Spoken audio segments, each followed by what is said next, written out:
Hello and welcome back to another Runaway American UK edition reaction.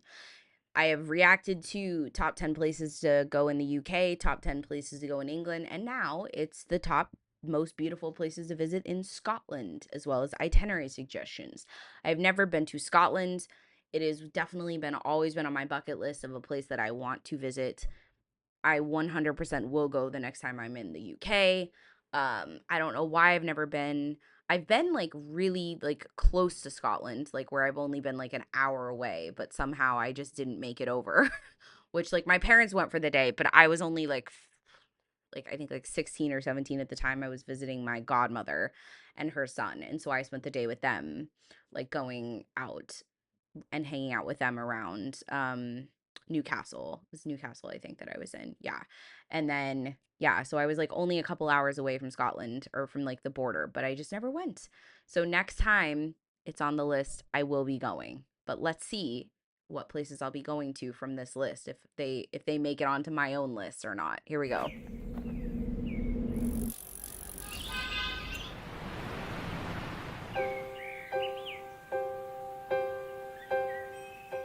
What's up guys, we're here in Scotland, and in this video we're going to show you places that you can't miss when visiting here. We're also going to sprinkle in a few of the Harry Potter film locations, including this really magical viaduct behind us. So hope you enjoy it.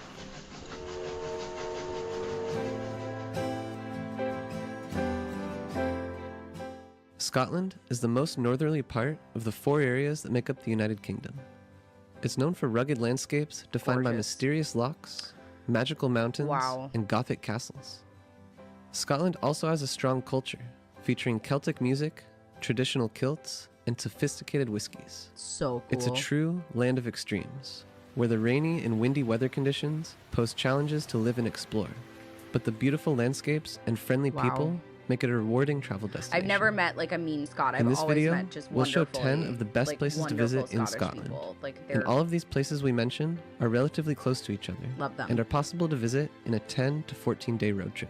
Okay, 10 to 14 Make sure days. to watch until the end, because we also share our itinerary suggestions, as well as even more bonus places to visit in Scotland. So let's dive in. We are Zach and Ina. We make helpful videos about destinations around the world so you can easily plan your own adventures.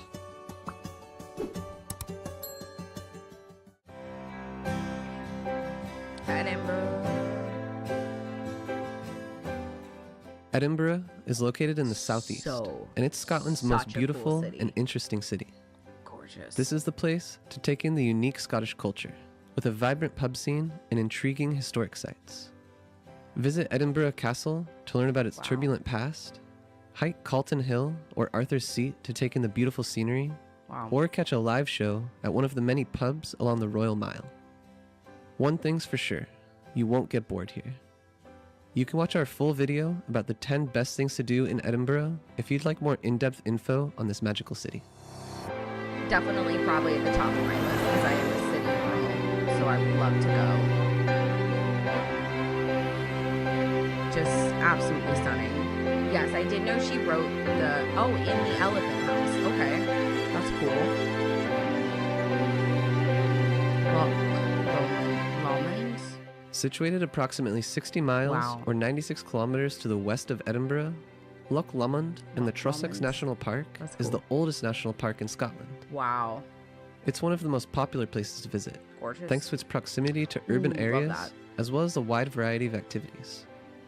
From taking a boat tour on Loch Lomond to hiking or biking one of the many trails, there's a lot to do here. The West Highland Trail is a popular long-distance hike that crosses the entire park. Other beautiful but shorter hikes include Ben An in the Trossachs and Connacht Hill on the east bank of Loch Lomond. We spotted many Highland cows on the Connacht Hill hike, making the trek extra rewarding.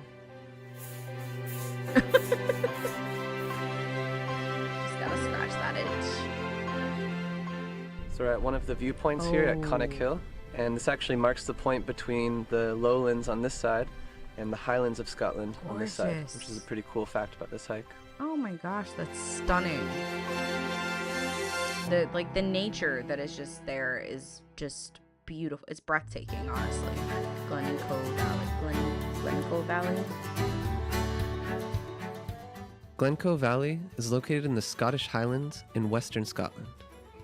The area is known for its impressive mountain scenery, beautiful waterfalls, and trails that climb steep peaks, such as the Path of Glencoe.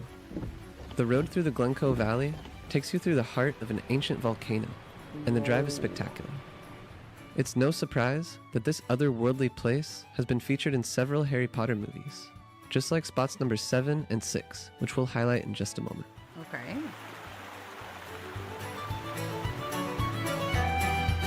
Yeah, I mean, it's stunning. It's gorgeous.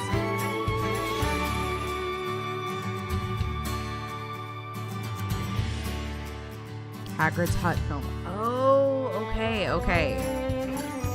Ah, very cool. So did they like CGI his like hut in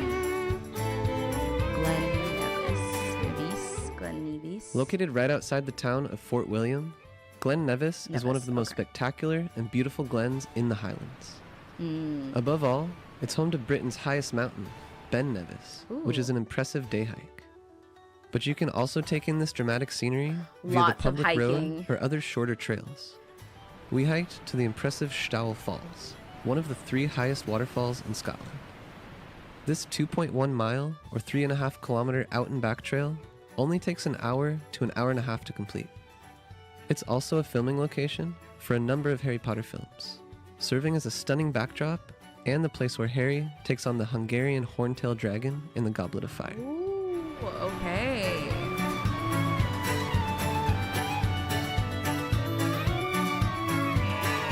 That's so cute.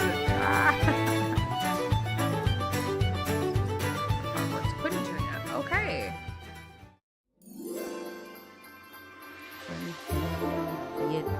Viaduct. Only a stone's throw away from Glen Nevis and Fort William, the Glenfinnan Viaduct is a must-visit in Scotland. Made famous in the Harry Potter films, this 21-arched viaduct is set amongst some of Scotland's finest scenery. So cool.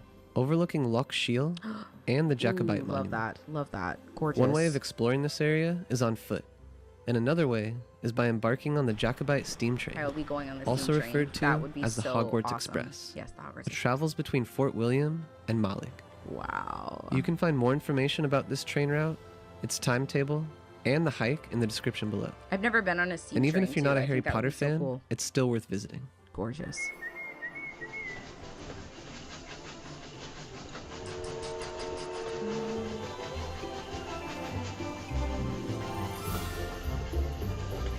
Ah, yes, I do remember that scene as well. I like that they have this Inverness. Okay, Inverness. There's a cool castle here, right? Inverness is the northernmost city in the United Kingdom and is regarded as the cultural capital of the Scottish Highlands. Similar to Edinburgh, the city has a fantastic pub scene with great live music in the evenings. Some of the main highlights of the city include the Inverness Cathedral, Leakey's Bookshop, and a walk to the Ness Islands. But one of our favorite things to do there was actually taste whiskey from different areas around Scotland. Gorgeous. I mean, you gotta go on a whiskey tour when you're in Scotland, right? The malt room, okay. I don't think I've tried many different whiskeys, and normally it's a mixed drink that I'm having, but it would be interesting to try them. Located only a short drive from Inverness, Loch Ness is one of the most famous places in all of Scotland. Gorgeous. The legend of the monster called Nessie goes back to ancient times. There have been various reports of Nessie sightings over the years, and the first written account appears in a biography of Saint Columba from 565 AD. Wow. Even though many of the sightings have been discredited over the years, it's still a thrill to head to the lake and try to spot Nessie yourself. You can watch our full Inverness video for more information on the best spots to find Nessie and where to learn about the Loch Ness history in more detail. Whoa, gorgeous. Very pretty. Just the background is gorgeous. Like when it's set against that backdrop, so pretty.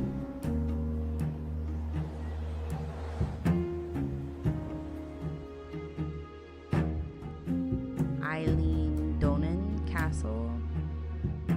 Donan. The Eilean Donan Castle Donan. is one of the most photographed castles in the world for a good reason. Ooh. It's perfectly situated on a small island, with a charming curved bridge connecting it to the mainland. So pretty. It really looks like something straight out of a fairy tale. It does. The fortifications of the castle were first built in the middle of the 13th century, and 4 different versions of the castle have been built since. Unbelievable. It's a great stop on your way to the Isle of Skye, which we'll get to next.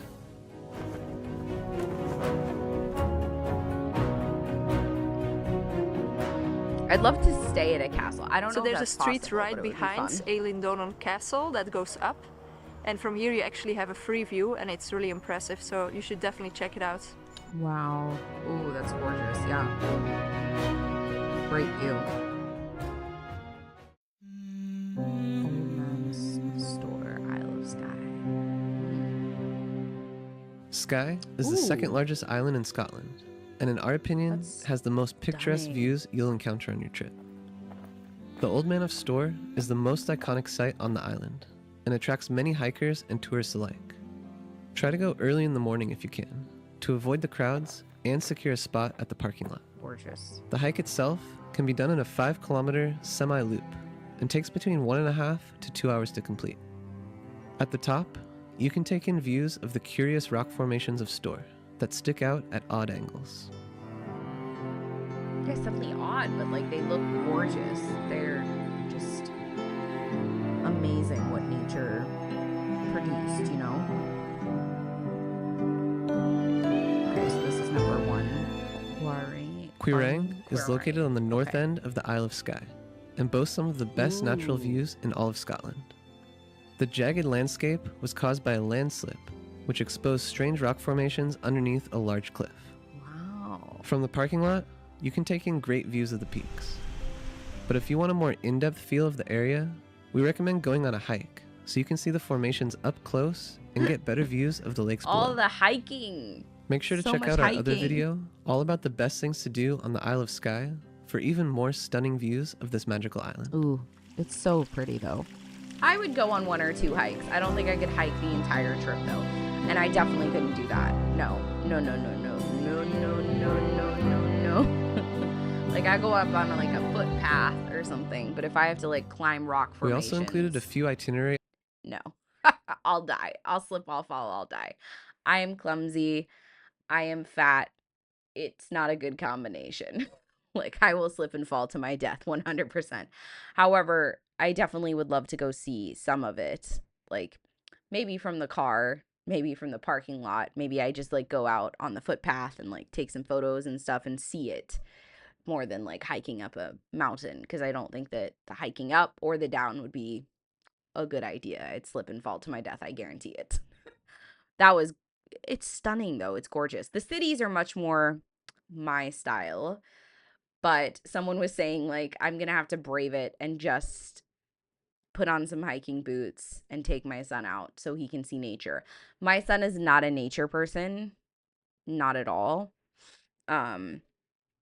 He's not a play outside child. He's a 100% play inside child, because all he cares about is like books and reading and letters and numbers, and his like he could care if he ever goes out like to play. He's not a player in that sense. But maybe I could get him to do a hike with me if it's a small hike and he could see some beauty. I don't know that he'd again appreciate it. I wish he would. I think that my parents definitely didn't do a great job of, they probably exposed me to too much when I was younger of like beauty. My parents were extremely good at like having me travel, but I think that when you're young, it's a bit wasted. And so if anything, it can cause you to kind of dislike it. For instance, all of the people that I would go, my parents would take me on many trips, even when I was older, obviously, as well, like in my teenage years. And I was kind of jaded and I was just like, oh, it's boring. I've done this so many times. As an adult, I appreciate it. I love it. I'm so thankful for it. And I always want to go back, because I feel like as a child, I didn't appreciate it, 2, didn't understand it. So I think a lot of the times, like, we expose our children to these things, we need to expose them to have them be somewhat cultured and realize that other things exist outside of them in the world. But we also don't need to shove it down to their throats to the point of like they hate it so much that at the time period that they should start to enjoy it and they should start to appreciate it, they're still like, bad memories. I hate this. It was boring. My parents dragged me all over, like all over the like all over Europe. I went to every cathedral, every church, every museum when I was little, and 100% I did not appreciate it. And I couldn't stand it. So when I got older, I didn't want to do those things. All of my friends that were like so excited to go to Europe for the first time, I was definitely jaded. As an adult, I appreciate it. I think it's fantastic and I'm glad that it happened. But at the same time, I also feel like I missed out on a lot because I don't remember it. And I remember the things I do remember is how much I like disliked doing it. But I think I'm going to do a little bit more of a mix with my kid, which is like exposing them to the cultures, having them appreciate it, but not like making it in the entire trip is like we're going to just walk around a city for 6 hours and then like visit 12 churches to appreciate the architecture, because a 7-year-old does not care, nor do they want to do that.